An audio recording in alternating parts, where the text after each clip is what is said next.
성경 공부를 쭉 창세기 1장부터 해오다가 코로나로 인해서 좀 중단이 됐었지요. 예. 그래서 다시 성경을 계속 이어서 가도록 하겠습니다. 여러분 계시록까지 성경이 다 열리길 바랍니다. 성경 하나님 말씀이 이런 뜻이로구나. 우리에게 이렇게 하기를 원하시구나. 여러분이 다 열리기를 바랍니다. 예. 성경의 모든 중심은 바로 예수라고 했습니다. 예수. 모든 성경, 모세를 필요하여 모든 성경에 대하여는 나에 관하여 기록한 것이다. 이렇게 예수님 말씀하셨습니다. 그러니까 모든 성경은 예수를 가르치고 있다. 할렐루야. 창세기에서 예수님을 찾아야 되고 출애굽기에서도 예수님을 찾아야 됩니다. 창세기에 예를 들면은 선악과 따먹고 이 벌거벗은 줄 알고 부끄러워서 무화과나무 잎을 하였는데 하나님께서는 가죽옷을 가지고 오셔서 이걸 입어라 그랬어요. 그래서 가죽옷을 입었더니 부끄러움과 수치가 사라졌어요. 그럼 가죽옷이 바로 뭐냐? 바로 예수의 옷입니다. 그리스도와 합하여 세례를 받은 자는 바로 그리스도로 옷을 입었느니라. 신약 성경에 고지 있듯이 바로 예수로 옷을 입어야 된다 하는 것이죠. 그러니까 거기에 비유겠지만 상징이고 비유겠지만은 창세기에 나타난 예수 그리스도, 가죽으로 나타난 예수 그리스도, 또 양을 가지고 나갔더니 하나님께서 아벨의 제사를 받으셨잖아요. 그럼 양이신 예수 그리스도. 예. 그러니까 이 성경에서 우리가 예수님을 찾아야 됩니다. 그러면 여기에서 창세기에 나타난 중에서 오늘 24장 아브라함이 이제 그 아들 이삭을 얻었는데 이삭에 대한 내용이 나오는데 여기서 예수 그리스도와 우리의 관계를 이해를 해야 됩니다. 오늘 이제 여기 보니까 본문에 보니까 이제 아브라함이 나이가 많아서 늙었죠. 예. 아브라함이 100세의 아들을 이삭을 낳았으니까 이삭이가 이제 결혼할 때쯤 되면은 아브라함의 나이는 얼마나 되겠어요? 나이가 상당히 많겠지요. 예. 이삭이가 이제 이때 한 40세쯤 됩니다. 40세. 그러니까 아브라함 나이가 140세가 되는 거예요. 이제 언제 이제 세상을 떠날지 모르니까. 그래서 아브라함 나이가 많아서 늙었고 여호와께서 그에게 범사에 복을 주셨더라. 아브라함이 자기 집 모든 소유를 맡은 늙은 종에게, 그 종들이 많이 있는데 모든 소유를 맡은 늙은 종이니까 무슨 의미냐? 함께 해온 세월이 많아요. 함께 온 세월이 많기 때문에 누구보다도 종들 중에서도 베테랑이고 아브라함의 마음을 잘 아시고, 아멘. 그리고 누구보다도 오랫동안 뭡니까? 신뢰를 쌓아온 아브라함이 이 종을 신뢰하는 종이야. 그리고 이 종은 아주 신실한 종이죠. 이 늙은 종에게 이르되 청하건대 내 허벅지 밑에 손을 넣어라. 아브라함의 허벅지 밑에 이 종으로 손을 넣으라 그럽니다. 손을 넣어가지고 이제 그 맹세하게 합니다. 내가 너에게 하늘의 하나님 땅의 하나님이신 여호와를 가리켜 맹세하게 하노니 너는 내가 거주하는 이 지방 가나안 족속의 딸 중에서 내 아들을 취하지 말고. 그러니까 아들 이삭을 위해서 이제 아내를 말하자면 아브라함 쪽에서는 이제 자부잖아요. 자부를 얻어야 되는데 이 가나안 땅, 지금 살고 있는 이 가나안 땅에서 아내를 구하지 않겠다는 거예요. 아멘. 예. 지금 살고 있는 데가 어디예요? 가나안 땅이죠. 가나안 족속의 딸 중에서 내 아들을 위하여 아내를 택하지 말고 내 고향이 어디예요? 아브라함의 고향이 어디예요?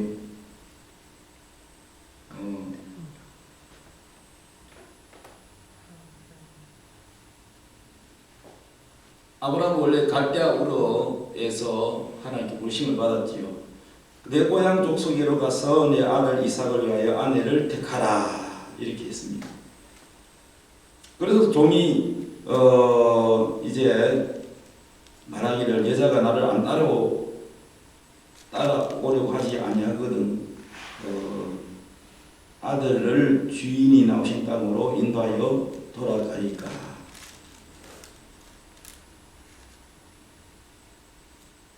그랬더니 아브라함이 그에게 내 아들을 거리로 데리고 돌아가지 마라. 돌아가지 않도록 하라. 하늘의 하나님 여호와께서 나를 내 아버지의 집과 내 고향 땅에서 떠나게 하시고 내게 말씀하시며 내게 맹세하여 이르시기를 이 땅을 내 씨에게 주리라 하셨으니 그가 그 사자를 너보다 앞서 보내실지라. 너가 거기서 내 아들을 위하여 아내를 택할지니라. 그러니까 이제 아브라함이 이 가나안 땅에 올 때도 하나님의 약속을 붙들고 왔어요. 그러니까 내 씨가 하늘의 별처럼 땅에 모랄처럼 많게 하고 이 땅을 내게 주겠다 이렇게 하나님이 약속하셨거든요. 그래서 이 땅을 내 씨에게 주리라 했기 때문에 하나님께서 그 약속을 지키기 위해서 하나님의 사자 천사를 먼저 이 종이 가기 전에 가서 준비를 다 해놓는다는 거예요.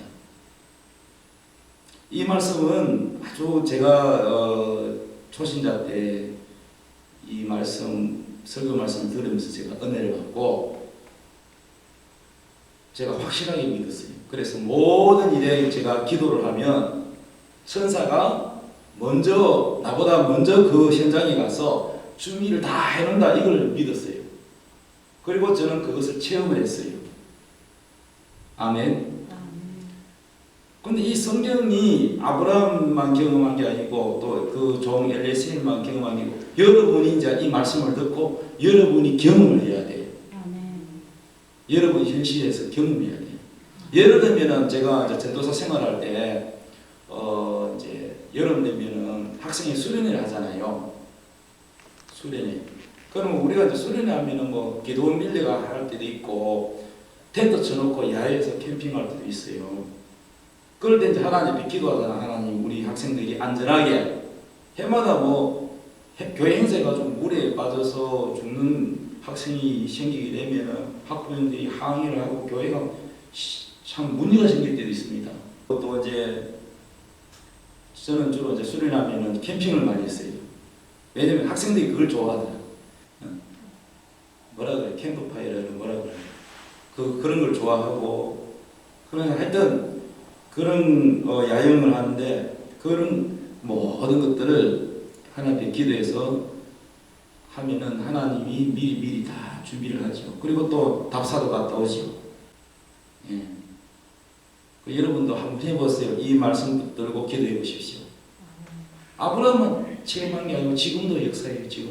지금도 여호와 일의 하나님, 준비하시는 하나님이 미리 천사를 사자를 미리 보내가지고 준비를 해놓습니다. 네. 그래서 이제 성경을 뭐 다 읽어보셔서 알겠지만은 이 종 엘리에셀이 주인의 명령을 받들어서 그 아브라함의 고향으로 갔더니 근데 그 뭐 특별한 약속이 없잖아요. 어느 집에 가서 누구 집 딸을 데리고 오느라 설득해서 오느라 이거 없잖아. 주소도 없고 목적도 없잖아요. 무조건 가라 그러잖아. 그러니까 이 아브라함의 종은 좀 불안한 거죠. 무작정 그냥 그 고향으로 아브라함의 고향으로 가라고 하니까. 근데 아브라함은 믿음이 좋잖아요. 걱정하지 마라. 하나님의 사자가 너보다 앞서가서 다 준비해 놓는다. 아멘. 그래서 이 엘리에셀, 이 종 이름이 엘리에셀인데 이 엘리에셀이 가면서도 기도를 합니다. 우리 주인이신 아브라함의 하나님이여, 내가 그곳에 가서 우리 주인님 이삭 주인님의 아내가 될 사람을 하나님 순전히 아주 일이 잘 풀리게 순전히 만나게 해달라고 기도를 하지요. 그리고 이제 그것이 이제 우물가에 도착을 합니다. 우물가에 도착해가지고 뭐라 그럽니까? 여기에 물길로 오게 해달라고 합니다. 그리고 물길로 왔더라도 여자가 둘이 올 수도 있고 서이 올 수도 있고 10명이 올 수도 있고 그죠? 우물가는 공동이니까. 그런데 그 중에서도 내가 물 달라고 하면 친절히 물을 주고 내가 몰고 온 이 낙타에게도 물 달라고 신청을 안 해도 낙타도 먼 길 오는데 목이 마른데 물을 주지요. 이렇게 하게 하시면 바로 그녀가 바로 하나님이 예비하신 그 이삭의 부인이 될 사람인 줄 믿습니다. 이렇게 했어요. 근데요, 바로 뭐 몇 번 갈 것도 없이 바로 응답이 됐어요. 바로. 그래서 엘리에셀이 딱 우물가에서 기도를 딱 마치니까 딱 누가 옵니까?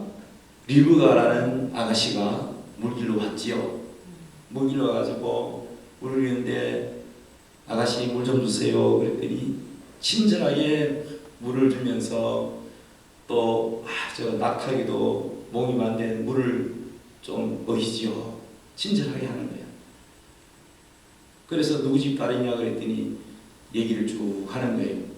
그래서 이제 그 집을 따라가서 자초지종 아브라함이 얘기를 합니다. 나는 아브라함의 종이고 또 그 아들이 이삭인데 하나님께서 이 지방에 가서 부인 될 사람 데려오라고 했다. 그래가지고 쭉 얘기를 합니다. 그래가지고 그 일이 다 하나님께서 준비해놨기 때문에 아주 쉽게 이루어집니다. 아무 어려움 없이 해결이 됩니다. 왜요? 육안으로는 안 보이지만 천사가 다 준비를 해서 딱 만나게 하고 다 성사되게 하고 사람의 마음을 다 움직이고 할렐루야. 이렇게 하여 그 리브가를 데리고 이삭을 만나게 됩니다. 그래서 쉽게 그냥 결혼이 이루어졌습니다.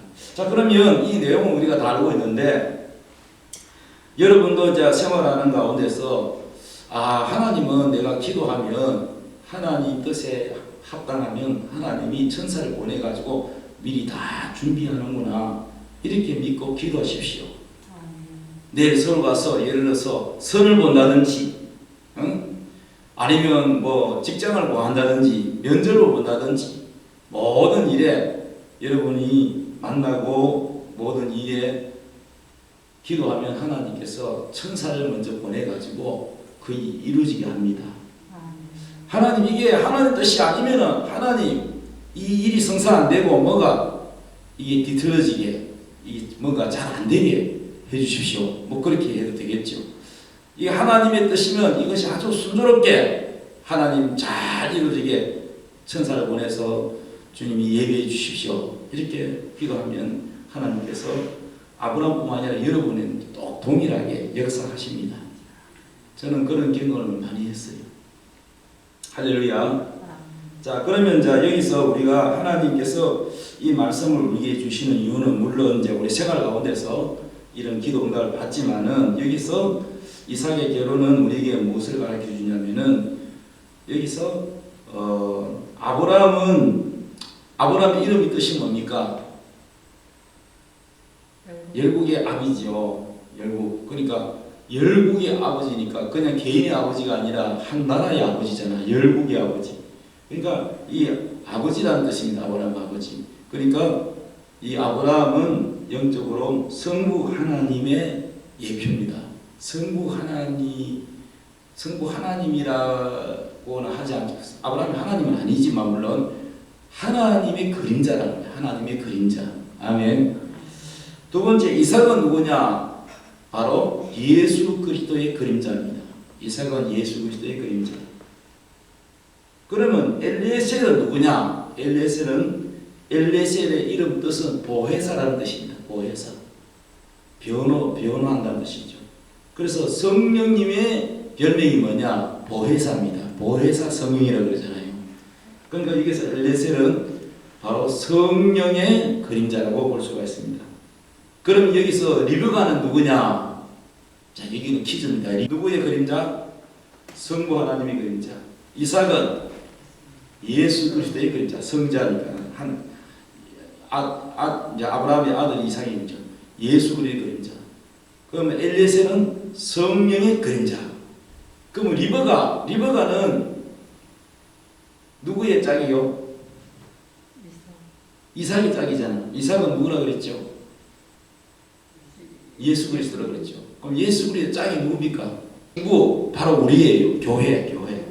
따라 리브가는 교회다. 그래서 리브가는 이삭, 그러니까 이삭은 예수 그리스도죠. 예수 그리스도의 짝이니까 예수 그리스도의 신부죠. 신부.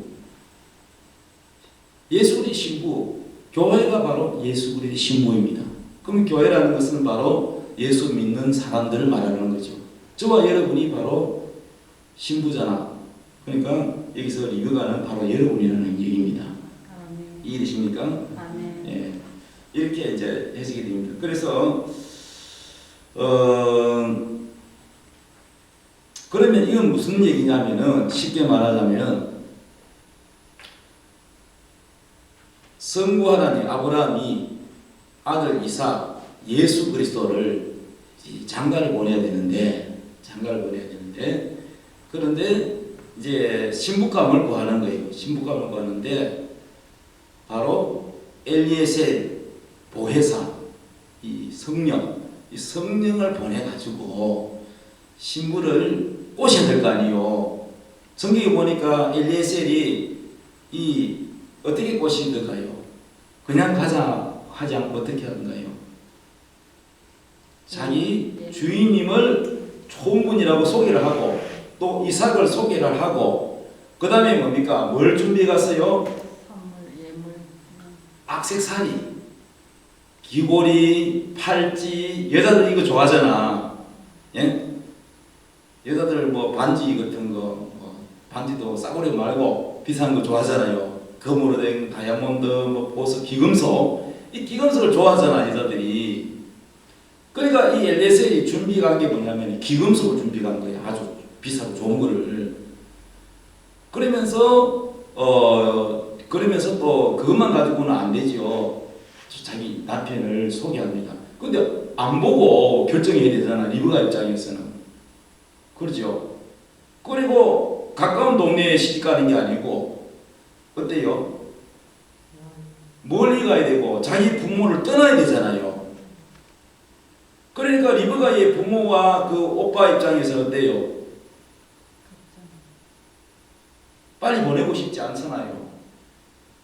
그래서 여러분 성경을 이제 집에 가서 잘 읽어보시면은 다 여러분이 다 읽어서 또 기억을 하시겠지만은 그 이제 얘기를 들어보니까 하나님의 뜻이 분명해.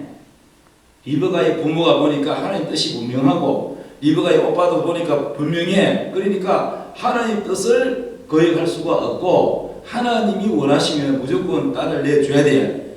그런데 며칠 좀 여기 있다가 가라는 거야. 갑자기 결정을 해가지고 결정을 데리고 가면은 서운하니까 여기 좀 며칠 머무르다가 푹 쉬다가 그래 가라는데 엘리에셀이 마음이 급해. 왜? 빨리 우리 주인님께 이 기쁜 소식을 전하고 싶어가지고 아니라고 지금 가야 된다고 막 이러는 거야. 우리가 이제 성경 읽어보면은 우리 인간의 입장에서 생각해보면 좀 이해 안 되는 게 있어요. 그래도 그렇지. 당장 내려가는 거죠.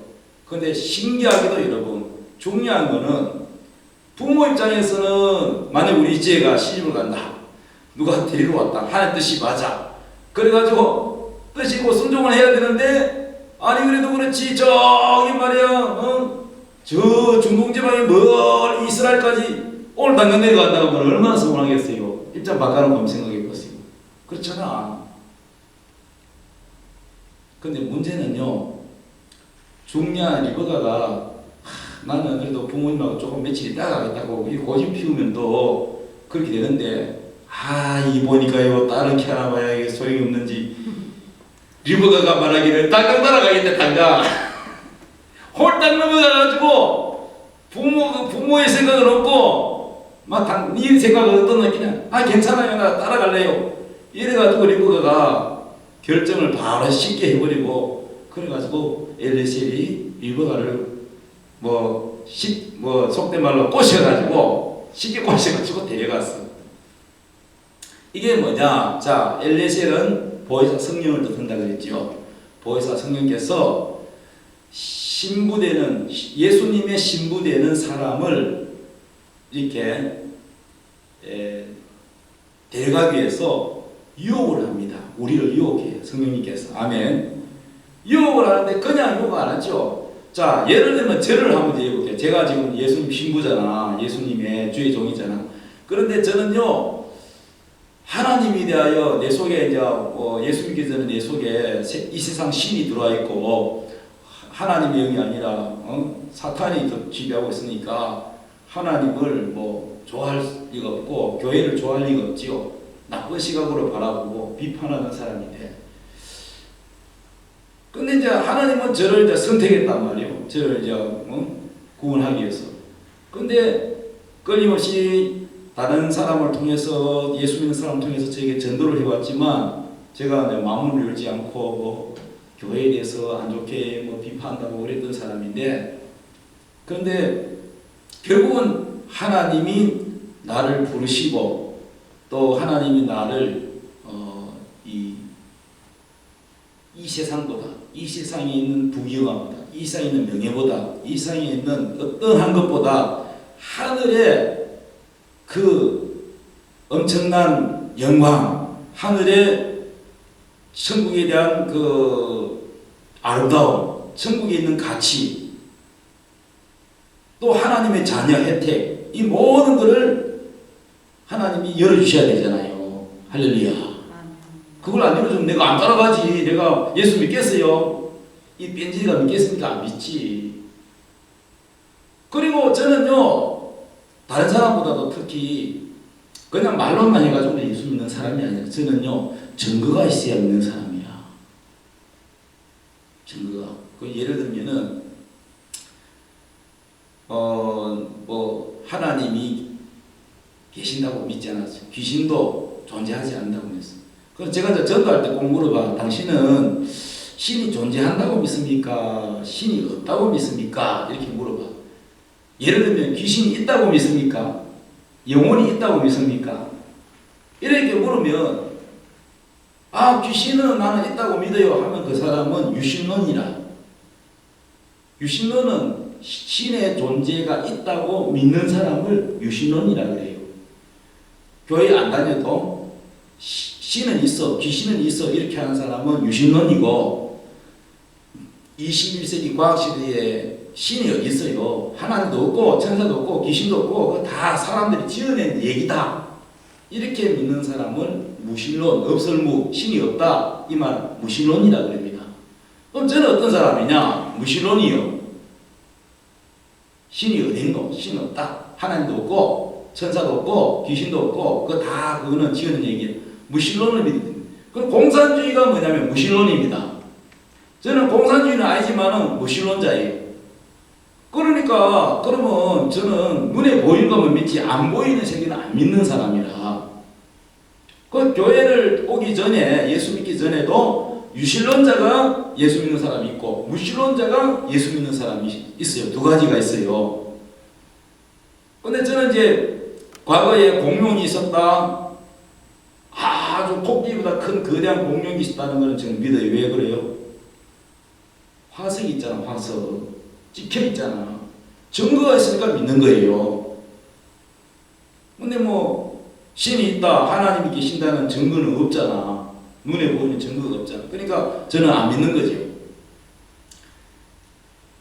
그러니까 하나님께서 저를 예수님의 신부가 되게 하려면 어떻게 해야 돼요? 증거를 보여줘야 되나? 하나님이 살아계신 증거를 보여줘야 되잖아요. 맞죠?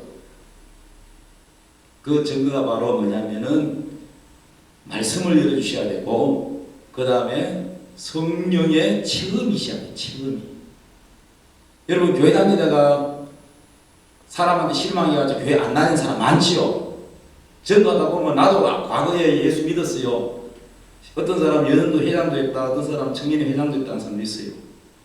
그런데 교회 발을 끊고 예수를 안 믿은 지가 뭐 10년 또는 20년 또는 30년, 그 뒤로는 교회를 일절 안 간 사람도 있고 오히려 불교로 갈아탄 사람도 있고, 아니 우리가 인간적으로 생각해보면 청년회 회장까지 있는데 어떻게 저렇게 되나 할 수도 있겠지만 그 사람은 분명한 체험이 없습니다.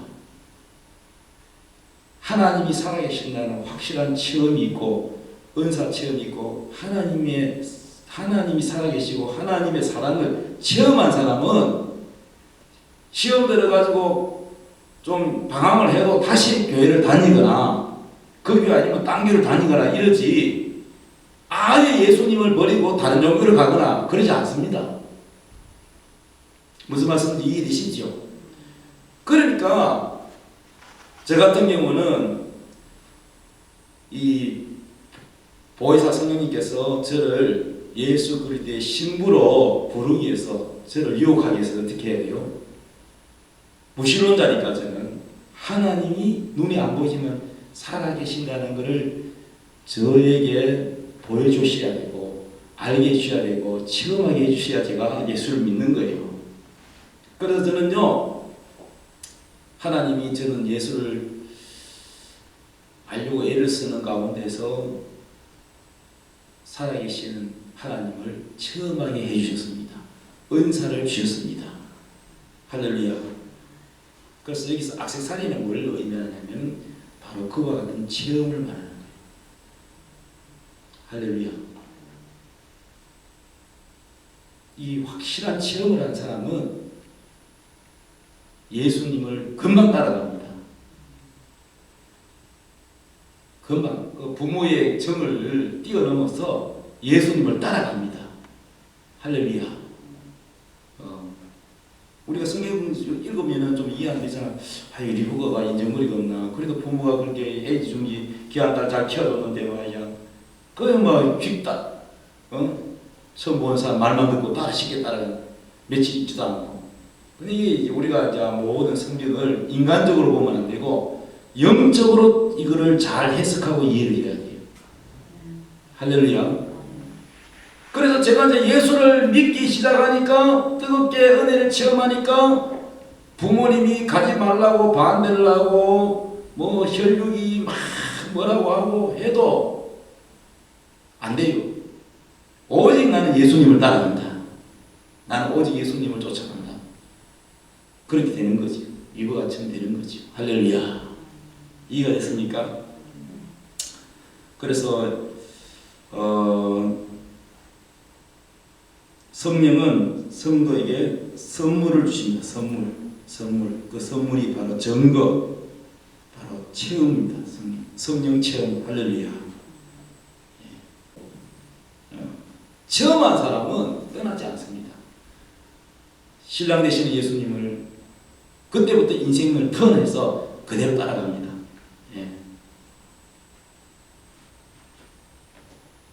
창세기 24장 47절에 내가 그에게 묻기를 내가 네 딸이냐 한즉 이르되 밀가가 나홀에게서 나 무드의 딸이라 하기로 내가 코걸이를 그 코에 깨고 소목걸이를 그 손에 끼우고.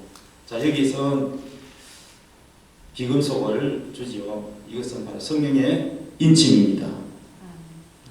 우리가 성령의 인침 받는 것을 뭘 얘기하냐? 성령의 인을 받는 건 바로 주인이 너는 내 것이다 하는 뜻입니다. 너는 내 것이다. 아멘. 성령이 우리를 딱 찍었다는 거예요. 너는 바로 예수님의 신부다. 너는 내 것이다. 그런데 리브가의 자세 54절에서 58절. 자, 우리 창세기 24장 54절에서 58절 보면은 이에 그들 곧 종과 동행자들이 먹고 마시고 유숙하고 아침에 일어나서 그가 이르되 나를 보내어 내 주인에게로 돌아가게 하소서. 리브가의 오라버니와 그의 어머니가 이르되 이 아이로 하여금 며칠 또는 열흘을 우리와 함께 머물게 하라. 그 후에 그가 갈 것이니라. 그렇죠. 한 열흘 좀 있다가 가는 거 맞죠. 근데 그 사람이 그들에게 이르되 나를 만류하지 마소서. 여호와께서 내게 형통한 길을 주셨으니 나를 보내어 내 주인에게로 돌아가게 하소서. 이 엘리세는 계속해서 지금 당장 내려가려고 합니다. 그들이 이르되 우리가 소년을 불러 그에게 물어보리라. 그럼 그의 결정을 한번 물어보자 하고 리브가를 부릅니다. 자, 리브가의 태도를 보십시오. 58절. 리브가를 불러 그에게 이르되 내가 이 사람과 함께 가려느냐? 그가 대답하되 가겠나이다. 지금 당장 가겠대. 예? 그 부모님이 좀 서운하겠다, 그죠? 근데 이게 뭐냐면 영적으로 봐야 되니까 리브가의 태도는 뭐냐? 하나님이 우리를 신부로 불렀을 때는 리브가처럼 당장 머뭇하지 말고 따라가야 된다는 거예요. 여러분 그 예수님의 12 제자들도 마찬가지죠. 베드로 보고 너는 나를 따르라. 이제부터는 사람을 낳는 어부가 되리라. 그랬더니 그래도 고기 잡는 게 생계인데 그거 벌어가지고 가족들 먹이 살려야 되는데 다 버리고 어떻게 합니까? 예수님 따라가잖아요. 그런데 하나같이 다 12명 다 똑같아. 그가 뭐 직업이 의사이든 어부이든 무엇이든 세무 공무원이든 그 관계없이 직업을 다 그만두고 따라가는 거예요. 이 리브가도 마찬가지. 머뭇거리지 않습니다. 이게 바로 뭐냐면은 우리 성도들의 자세. 성도는 적시로 따라가야 된다. 할렐루야. 따라 성령이 격동할 때는 적시 따라가야 된다. 아멘. 50절에서 53절을 보시면 라반과 버들이 대답하여 이르되 이 일이 여호와께로 말미암았으니 우리는 가부를 말할 수 없노라. 리브가가 당신 앞에 있으니 데리고 가서 여호와의 명령대로 그를 당신의 주인의 아들 아내가 되게 하라.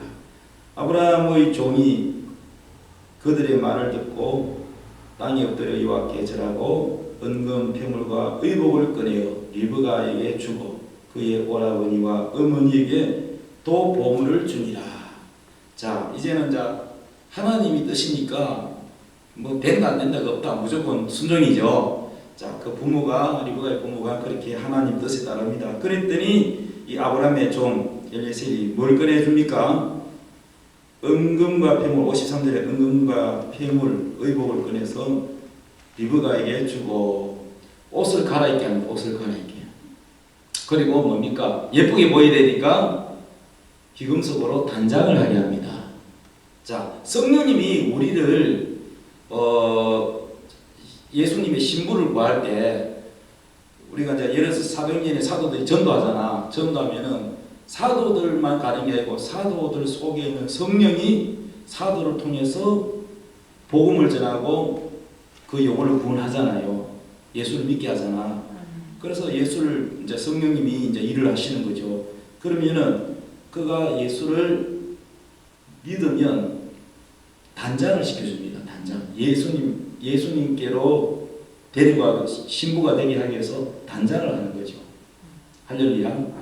그래서 신부가 신랑 되시는 예수님의 신부가 되기 위해 단장하는 게 뭐냐면은 성령께서 우리에게 단장을 시켜주는데 우리가 이제 첫째 예수를 믿을 때 회개하지요. 회개하면 예수님 보혈의 피로 목욕을 하고 씻고 먼지가 사라지고 그 다음에 깨끗한 옷을 입는 거예요. 회개하면 정결의 옷을 입혀주고 그리고 성령의 은사로 우리를 입혀주고 이렇게 단장을 합니다. 예수님이 신부로. 그런 의미가 되겠습니다.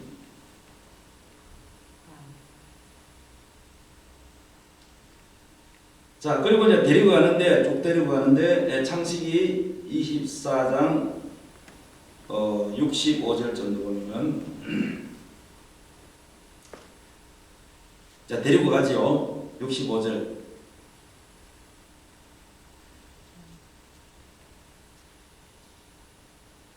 아, 61절부터 읽어봅시다. 61절부터 시작. 리브가가 일어나 여자 종들과 함께 낙타를 타고 그 사람을 따라가니 그 종 리브가를 데리고 가니라. 그때에 이삭이 헤로이에서 왔으니 그가 네게브 지역에 거주하였습니다. 이삭이 저물 때에 들에 나가 묵상하다가 눈을 들어 보매 낙타들이 오는지라. 리브가가 눈을 들어 이삭을 바라보고 낙타에서 내려 종에게 말하되 들에서 배회하다가 우리에게로 마주 오는 자가 누구냐? 종이 이르되 이는 내 주인이니이다. 리브가가 너울을 가지고 자기 얼굴을 가리더라. 자, 이제 엘리에셀은 이제 보이사 성령으로 있죠. 따라서 리브가가 가다가 저 들판에 저 끝에서 이삭이가, 자, 이삭 입장에서는 어때요? 궁금해요, 안 궁금해요? 자기 아내감을 구하러 종이 멀리 갔는데 궁금하니까 늘 뭡니까?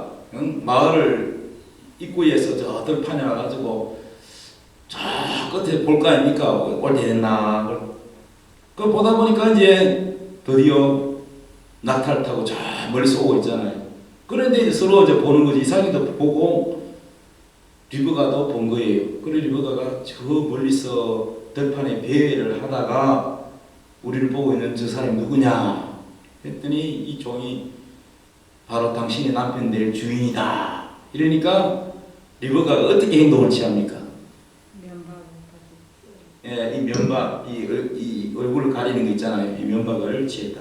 근데 이게 이제 번역 성경 한글에 개혁 한글에는 면박이라 있고 여기는 너울이라고 있죠. 너울, 얼굴을 가리는 거, 너울을 가렸다.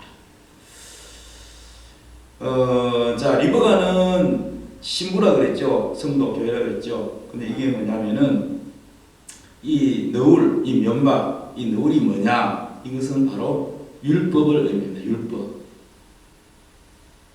무슨 말씀이냐? 고린도후서 3장 12절을 한번 찾아보시기 바랍니다. 고린도후서 3장 12절.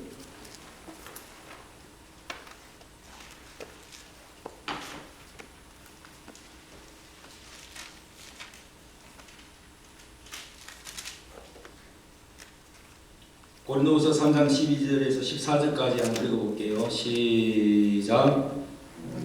이 같은 소망이 있으므로 담대히 말하노니 우리는 모세가 이스라엘 자손들에게 장차 없어질 것에 결국을 주목하지 못하게 하려고 수건을 그 얼굴에 쓴 것 같이 아니하노라. 그러나 그들이 마음이 완고하여 오늘까지도 구약을 읽을 때에 그 수건이 벗겨지지 아니하고 있으니 그 수건은 그리스도 안에서 없어질 것이라. 아멘. 이게 무슨 말이냐면은 여러분 그 모세가 시내산에 올라가서 40일 동안의 밤낮으로 여호와 하나님을 만나고 거기서 십계명을 받고 그리고 내려오잖아요. 그 내려오니까 얼굴에 뭐요? 빛이나 광채가 났다 그랬어요. 그래서 얼굴에 뭡니까? 수건으로 가렸다 그랬죠. 예, 수건으로 가렸다고 하는데 그런데 신약이 와서 고린도 후서는 누가 쓰냐면 사도 바울이 고린도 교인들에게 쓴 편지잖아. 그런데 여기 사도 바울은 이것을 성경을 다 해석을 했어요. 이게 무슨 뜻이냐? 모세가 쓴 수건은 뭐냐? 무슨 뜻이냐? 바로 율법이라는 거예요. 율법.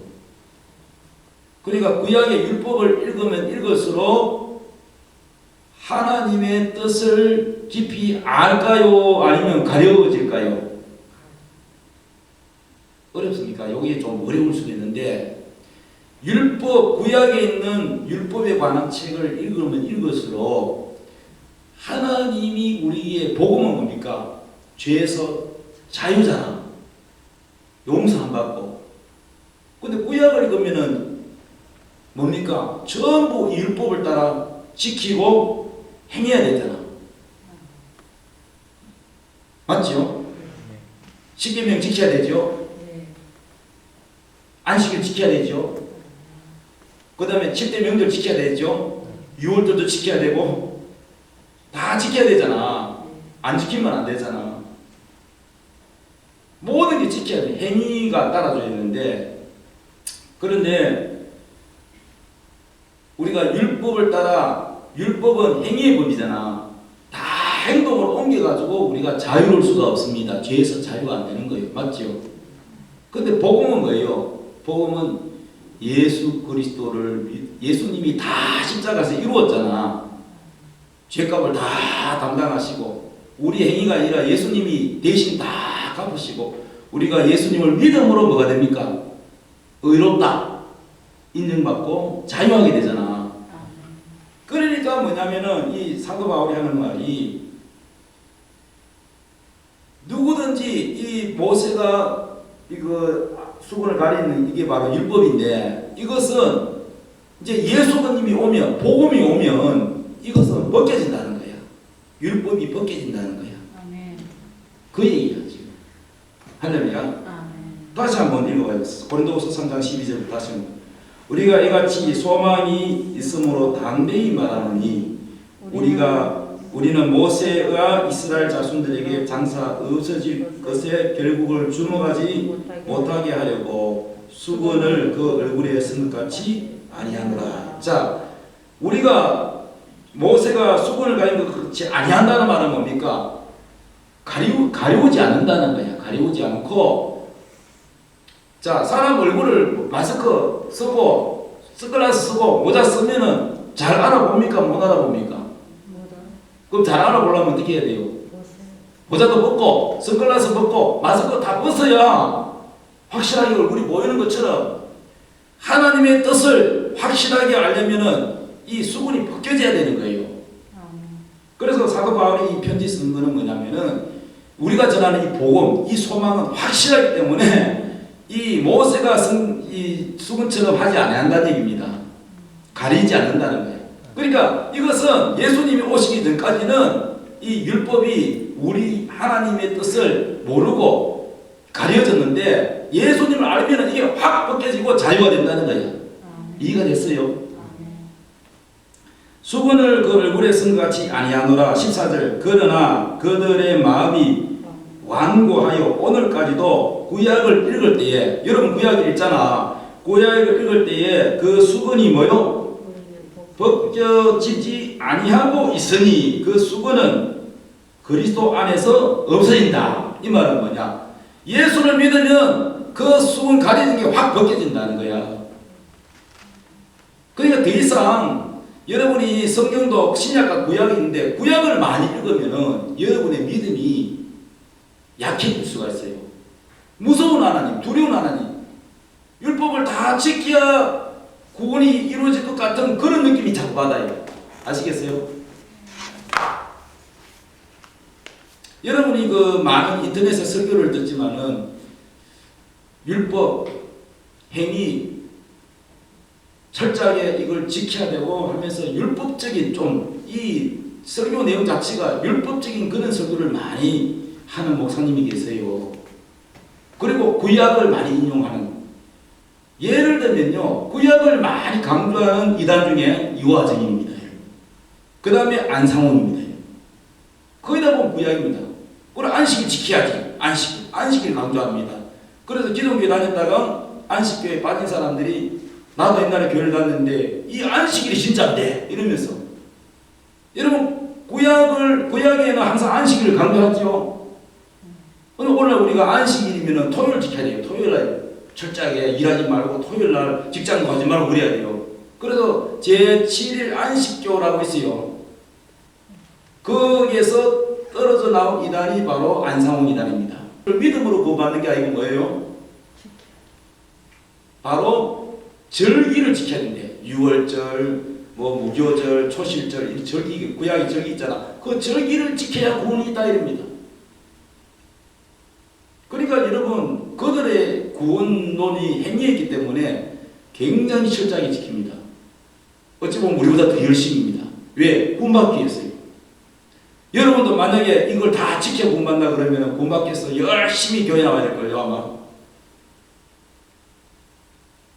그들이 우리보다 더 열심인 것에 대하여 존경할 필요는 없어요. 왜? 그 교리 자체가 하나님과 빗나갔기 때문에. 그 열심 자체만 보고 대단하다 존경할 필요 없는 겁니다. 왜? 뜻이 빗나가기 때문에 하나님과 전혀 맞지 않습니다. 그러니까 여기서 이 수건이 그리스도로 복음으로 오면 이것이 가리워졌던 율법이 확 벗겨진다는 거예요. 깨달았으면 아멘. 아멘. 좀 이 섞여져서 안 들어본 사람은 이 구절이 좀 어려울 수도 있는데 그냥 여러분이 아셔야 돼요. 이 수건은 율법이다 생각하면 돼. 그래서 구약을 많이 읽으면은 오히려 답답해져. 이게 복음으로 시원하지가 않아요. 그렇다고 해서 구약이 필요 없다는 게 아니고 바로 지금은 바로 뭡니까? 복음입니다. 복음으로 우리가 이제는 이 율법에서 벗어나야 돼요. 이해되시면 아멘. 로마서에 다 나와 있어요. 로마서에 우리가 이제 예수님을 믿음으로 말미암아 우리가 예수님 영접하면 우리가 율법 아래에는 다 죄인이야. 율법 아래 갇혀 있는 자는 다 죄인인데 우리가 예수님을 믿음으로 말미암아 구원을 받았잖아. 그러면 우리가 믿음으로 구원받았으면은 율법 아래가 있지 않다는 거야. 율법을 우리가 벗어났다는 거야. 이해되시면 아멘. 그게 로마서 다 읽고 57가 보면 다 나와 있어요. 우리가 예수를 믿는다는 자체가 율법 아래 갇혀 있다가 예수님 오기 전에 예수를 믿음으로 율법 아래 갇혀 있지 않다는 거예요. 우리는 율법 아래 종이 아니라는 거야. 이해되십니까? 이걸 비유로 율법과 복음의 비유로 뭐라고 했냐면은 율법은 바로 몽학선생이라고 비유해서 몽학선생. 몽학선생이 뭐예요? 몽학선생은 왕의 아들 왕자가 있는데 이 왕자는 아직까지 어리잖아요. 그럼 어리면은 선생님에게 붙여가지고 공부를 하게 합니다. 왕자가 그걸 공부를 하잖아요. 연속 드라마 옛날 사극 드라마 보면은 왕자가 공부를 하지요. 근데 이제 공부를 하는데 만약에 숙제도 안 하고 농땡이 치면 어떻게 해요? 선생님한테 벌도 받고 회초리도 맞고 이렇게 하도록 왕이 그렇게 명령을 내렸어. 이 몽학 선생한테. 아시겠어요? 그런데 이 왕자가 신분은 뭐예요? 왕자잖아. 그런데 이 왕자가 이제 공부를 학습을 하고 또 이제 이게 훌륭하게 이제 인격을 다듬고 해서 이제 성장해서 어른이 됐어. 어른이 되면 나중에 뭐가 돼요? 왕이 되지요. 그럴 때는 이 몽학 선생이 뭐가 됩니까? 필요 없죠. 어릴 때 필요한 거야. 그리고 이 몽학 선생이 제자야 이래 합니까? 아니죠. 고개를 숙이죠. 왕이요 이렇게 하지.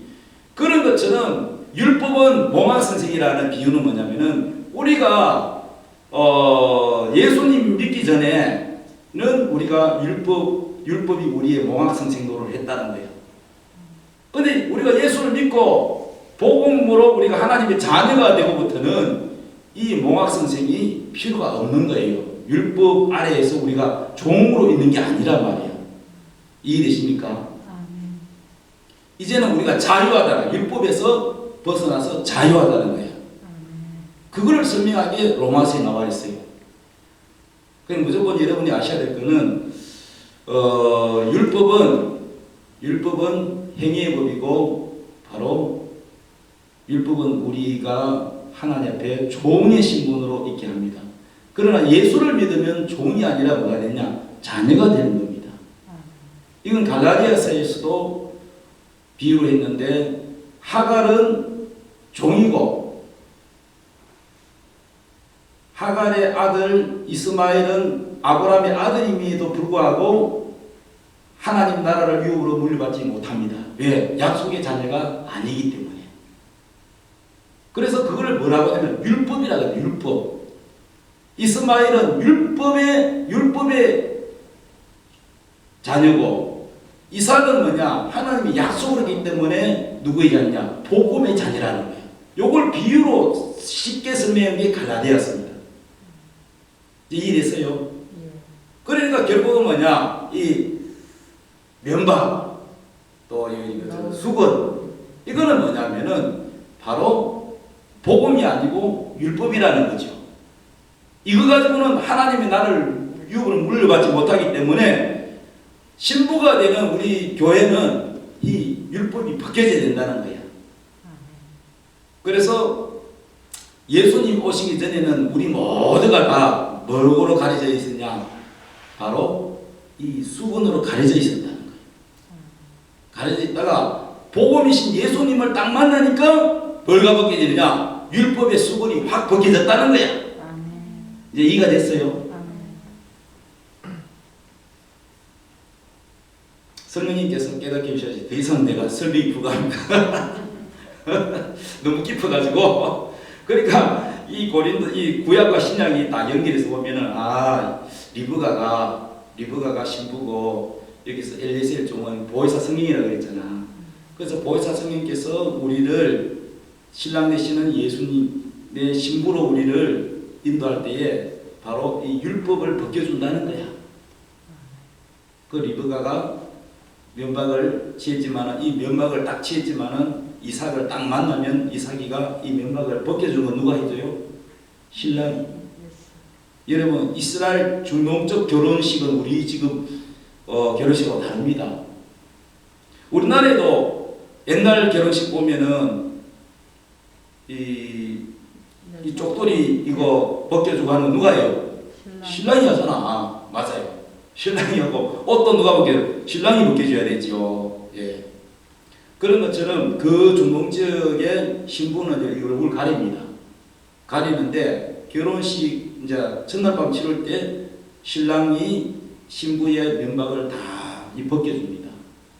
이게 아주 좀 이게 우리나라 문화가 아니라서 여러분이 좀 이해가 빨리 안 될 줄 아는데 어쨌든 간에 영적인 것이다. 여기에서 수건은 바로 율법이라는 거예요. 이해되십니까? 다시 한번 고린도후서 3장 12, 14절에 보면은 구약을 읽을 때 수건이 벗겨지지 아니하고 있으니 그 수건은 그리스도 안에서 없어진다. 그러니까 수건은 그리스도 안에서 없어진다. 복음을 만나면 율법은 벗겨진다. 아멘. 율법 아래는 모두가 뭐요? 하나님의 자녀가 아니고 뭐다? 종이다. 종.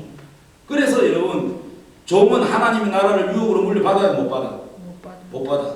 자, 그러니까 저 하갈하고 sar하고 싸우고 이스마엘하고 이삭하고 싸우잖아. 한 집안에서. 배다른 형제인데도. 그래서 싸워가지고 하나님 앞에 저기 아브라함에게 막 사라도 막 권리 주장하잖아. 저는 제자는 약속을 못 받은 여자야. 쫓아내. 그러니까 이 아브라함은 그래도 자기 신데 이스마엘이 자기 자식인데 이삭도 자기 자식인데 이는 안 차잖아. 그래서 하나님께 기도하고 물었더니 하나님 뭐라고 그랬어요? 쫓아내라. 하갈과 이스마엘은 쫓아내라. 왜요? 정으로 육신의 혈육의 정으로는 우리가 쫓아낼 수 없잖아. 내 자식인데. 그런데 이걸 영적으로 봐야 된다니까. 그거를 풀이한 사람이 누구예요? 사도 바울이요. 사도 바울이 신약에서 뭐라고 그랬어요? 이거는 비운이 두 가지는 비유라 그랬어요. 왜 하나님이 쫓아내라 그러냐? 그들은 약속의 자녀가 아니라는 거야. 율법 아래 있는 사람은 절대 구원 못 받습니다. 여러분이 뭐 착한 일하고 뭐 율법을 지켜가지고 하나님 의롭다. 어림도 없지요. 여러분이 하나님 의롭다 인정을 받는 것은 바로 오직 뭐예요? 하나님의 은혜. 예수님을 믿음으로 의롭다 인정받는 거. 맞잖아요. 그럼 여러분이 율법에 의해서 의롭다 됐습니까? 복음을 믿음으로 의롭다고 인정됐습니까? 예수님 복음을 믿음으로. 그러면 여러분은 율법의 자녀입니까? 복음의 자녀입니까? 그렇죠. 그래서 여러분은 신부가 되는 거예요. 만약에 여러분이 지금도 교회 다니면서 내가 이 율법을 지켜야 구원 받는다고 한다면 여러분은 구원 없습니다. 로마서에 뭐라고 했습니까? 율법 아래 있는 자는 모두가 저주 아래 있는 자라고 했어요. 왜? 그 율법대로 다 지켜야 되고 율법대로 당신들은 벌을 받습니다. 그래서 뭐라고 했냐면은 율법 아래 있는 자는 다 저주를 받은 자라고 했어요. 율법을 벗어날 수가 없어요. 그 율법은 뭡니까? 약속의 자녀가 아니라는 거야. 종이라는 거야. 하나님 우리가 자녀의 신분이 안 되는 거야. 종입니다. 종. 이해되십니까? 종이 어떻게 여러분 상속자가 됩니까? 하나님 나라를 물려받는다 어림도 없지요. 그래서 이 율법은 모든 사람이 예수님이 오기 전에는 다 모든 사람이 어디 아래 갇혔냐? 율법 아래 갇혀 있는 거야. 율법이라는 형무소 같은 데 갇혀 있다가 예수님이 딱 오면서 이 율법의 마지막 종이 누구냐면은 세례요한이요. 그래서 세례요한이 예수님께로 인수인계를 딱 하고 자기는 목 잘려줬잖아. 이해됐어요? 안 열리면 계속 들어요. 저 설교를 끊이지 말고 계속 들어야 돼. 그래야 성경이 열려. 안 그러면 여러분 뭐 잘 안 열릴 수도 있겠지만 계속 들어보면 아 하나님 말씀이 이거로구나. 할렐루야. 그러니까 결국은 여기서 구약에 있는 내용들이 전부 해답을 신약에 다 있어. 전부 신약에 해답이 다 있어요. 여러분 뭐 모르죠. 뭐 모세가 수군을 가른 그 당시에는 이게 뭔지 모르죠. 근데 전부 이게 뜻이 있는 거예요. 그래서 이제 오늘 결론을 내립니다. 이삭 얘기는 뭐냐? 결국 이삭이 장가가는 얘기는 뭐냐? 바로 성자 예수님이 신부되는 교회를 여러분을 선택해서 여러분이 일부가 아멘. 여러분을 선택해서 보혜사 성령을 보내가지고 여러분에게 체험하게 하고 하늘의 복음을 열어주고 여러분을 선택해서 신랑 되시는 예수님께로 인도해서 마지막에 신랑 되신 예수님과 결혼식 함으로써 끝나는 거야. 그래서 요한계시록이 뭐예요? 새 예루살렘은 뭐라 그럽니까? 신부가 신랑을 위해서 단양한 것 같아요. 새 예루살렘은 신부의 모습이잖아. 그리고 이제 예수님과 결혼하고 끝나는 거예요. 모든 드라마는 뭐예요? 사랑이 맺어지면 끝나는 거예요. 결혼식 하면 드라마 끝나는 거예요. 다 뭐 사랑 얘기 아닙니까? 드라마가. 그러므로 이제 우리는 바로 리브가의 모습에서 보혜사 성령의 인도함을 따라서 충분하게 신부로 단장을 하고 준비를 해서 우리 예수님을 맞을 준비를 해야 된다. 할렐루야. 기도하겠습니다.